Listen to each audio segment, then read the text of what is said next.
আসসালামু আলাইকুম। কাজল কুকিংয়ের পক্ষ থেকে আপনাদের সবাইকে স্বাগতম।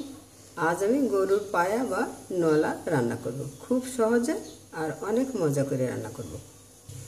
আমি পায়া দেখেন মিডিয়াম সাইজের মতো করে কেটে তারপরে ভালোভাবে পরিষ্কার করে ধুয়ে নিয়েছি। আপনারা আপনাদের পছন্দ মতো টুকরা করে নেবেন। আমি নিয়ে নিলাম প্রেশার কুকারে। প্রেশার কুকারে অনেক তাড়াতাড়ি রান্না হয়ে যাবে, আবার কিন্তু আর হাড্ডিগুলো কিন্তু খুব সুন্দর নরম হয়ে যাবে। আমি দিয়ে দিচ্ছি 1.25 কাপ পেঁয়াজ কুচি, দিয়ে দিচ্ছি 1.5 চা চামচ পরিমাণ আদা বাটা আর রসুন বাটা, আর 3টা তেজপাতা একটু ভাগ দিয়ে দিয়েছি, আর 2টা লবঙ্গ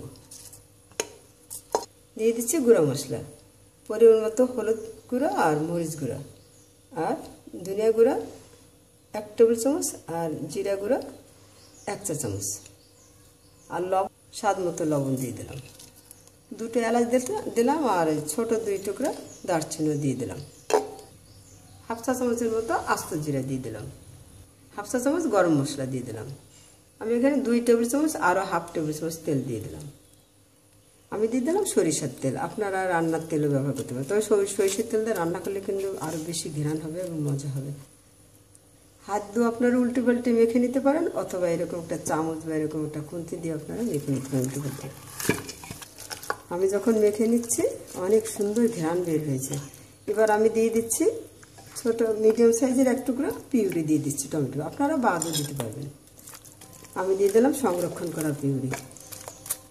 দেখেন পিউরি দিয়ে আমি একটু মেখে নিলাম, সুন্দর মাখাটা হয়ে গেল। আর একটু এরকম সময় নিয়ে মেখে নেবেন, তাহলে কিন্তু অনেক সব জায়গা মানে হাড্ডি সবগুলোতে সুন্দর মাখাটা হবে, মশলাটা সুন্দর মানে মাখা মাখা হবে আর কি।